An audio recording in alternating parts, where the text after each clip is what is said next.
There's a bunch of nonprofits working on biology of aging here, if you want to show your support as a member of the subreddit.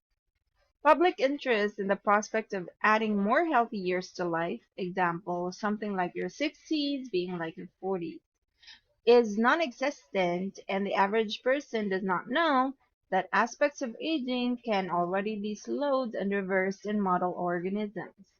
Meanwhile, you have impending doom of obesity, overweight, diabetes crises in developed countries, sucking up attention around health.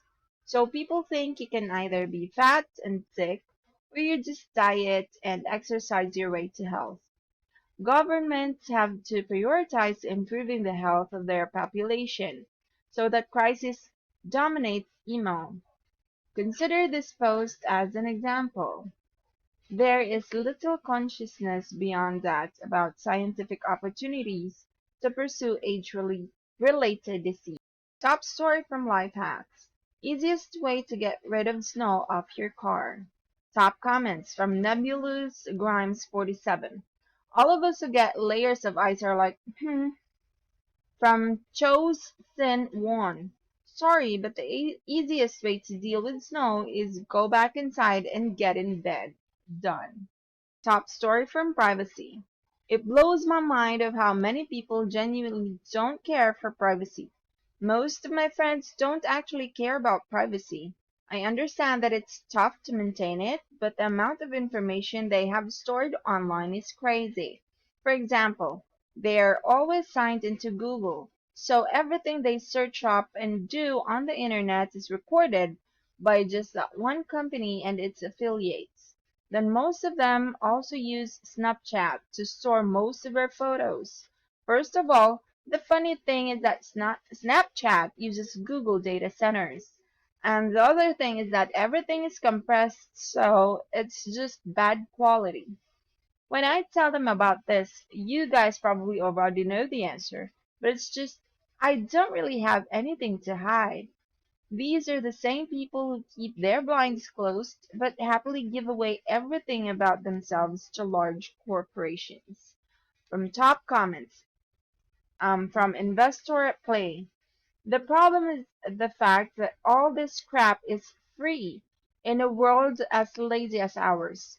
People will automatically default to the path of least resistance in the name of convenience and 15 gigabit free storage. I don't even think that it's cause people are completely unaware. It's just that they give it up because they don't understand how A links to B. Oh no, Google knows I did an English paper. Big whoop. Not seeing how it could be analyzed to help Google truly figure out who you are, beliefs, or even your writing style, or how Google could be showing you custom results that cater to you and might even manipulate your tastes down the road. Plus, there is an inherent trust. Google rarely goes down. They really do give you 15 gigabyte free, no obvious limit conditions or trials, school system indoctrination via school accounts, etc. And third, I think it's a matter of being let down or not. Most people do feel like a blip, but the rare folk I've come across who came a damn about privacy was one fellow who had his identity stolen while touring with his band.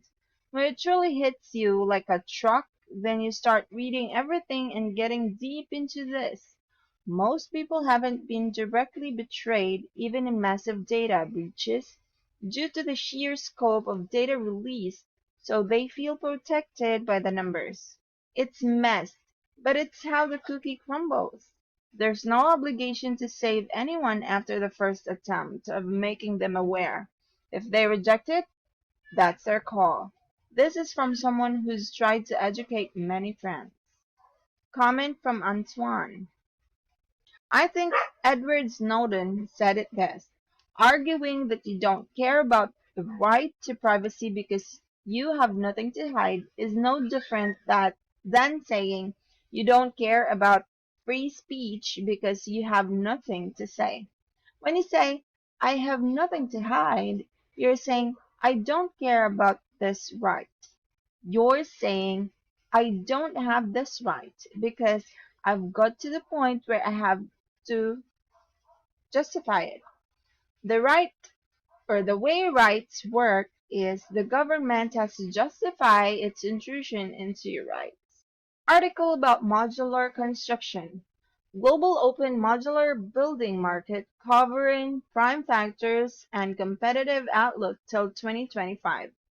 The report highlights the current impact of COVID-19 on the open modular building market, along with the latest economic scenario and changing dynamics of the market. The report on the open modular building market is an all-inclusive document comprising crucial information about top players, market trends, pricing analysis, and overview of the open modular building market for the forecast period. It consists of valuable information and an in-depth analysis of primary and secondary drivers, market share, leading segments, and regional analysis.